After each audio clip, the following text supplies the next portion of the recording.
ঢাকা বিশ্ববিদ্যালয় কেন্দ্রীয় ছাত্র সংসদ ও হল সংসদ নির্বাচনের ভোট গ্রহণ শান্তিপূর্ণভাবে চলছে।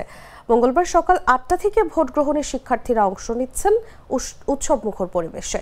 কেন্দ্রগুলো ঘুরে দেখা গেছে ভোটাররা দীর্ঘ লাইনে দাঁড়িয়ে ধৈর্য সহকারে ভোট দিচ্ছেন। এখনো কোথাও কোনো অপ্রীতিকর ঘটনার খবর পাওয়া যায়নি। তবে কিছু কেন্দ্রে কয়েকজন প্রার্থীর লিফলেট দিয়ে প্রচারণা করতে গেলে দায়িত্বরত কর্মকর্তারা তাদের থামিয়ে দেন। বিশ্ববিদ্যালয় প্রশাসন বলছে, সুষ্ঠু ও নিরপেক্ষভাবে ভোট গ্রহণের জন্য সব ধরনের প্রস্তুতি নেওয়া হয়েছে। 8টি কেন্দ্রে সর্বমোট 810টি বুথ স্থাপন করা হয়েছে এবং সেখানে পর্যাপ্ত সংখ্যক নির্বাচনী কর্মকর্তা সহ আইন শৃঙ্খলা বাহিনী দায়িত্ব পালন করছেন। শিক্ষার্থীদের নিরাপত্তা ও ভোটের স্বচ্ছতা নিশ্চিতে নজরদারি জোরদার করা হয়েছে। ভোট গ্রহণ চলবে বিকেল 4টা পর্যন্ত। এরপর শুরু হবে গণনা। বিশ্ববিদ্যালয় ক্যাম্পাস জুড়ে নির্বাচনী উৎসবের আমেজ বিরাজ করছে। শিক্ষার্থীরা বলছেন, তারা দীর্ঘদিন পর ডাকসু নির্বাচনে ভোট দিতে পেরে আনন্দিত। যে পরিস্থিতি আছে সেটা মনে হয় ভোট গ্রহণের জন্য অত্যন্ত অনুকূল বলে আমার মনে হয়।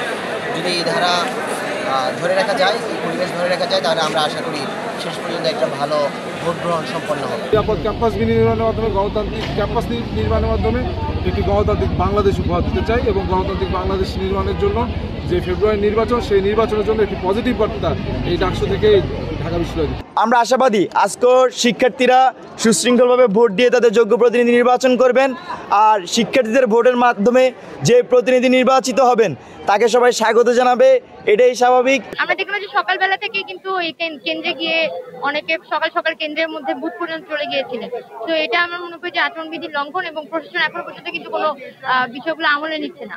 প্রত্যেকটা বুথে বুথে লাইনে গিয়ে ছাত্র দলের প্রার্থীরা লিফলেট দিচ্ছে, একদম ওই যে ইয়াতে 100 মিটারের ভিতরে। আচরণবিধিতে স্পষ্ট লেখা আছে 100 মিটারের ভিতরে এটা করা যায় না। আমরা চাই এই নির্বাচনের মাধ্যমে সারা দেশে চমৎকার বার্তা দিতে। আমাদের যে আজকের গত 16 বছরে আমরা যে ভোটাধিকার দিতে পারি নাই, আমাদের যে গণতন্ত্রের আমাদের কোনো অধিকার ছিল না, সেই জায়গায় আমরা গণতন্ত্রের একটা স্থায়ী রূপের দিকে আমরা একটা পজিশনে যেতে চাই। আমরা আশা করছি ডাকসু নির্বাচনের মাধ্যমে সারা দেশকে সে বার্তা দিতে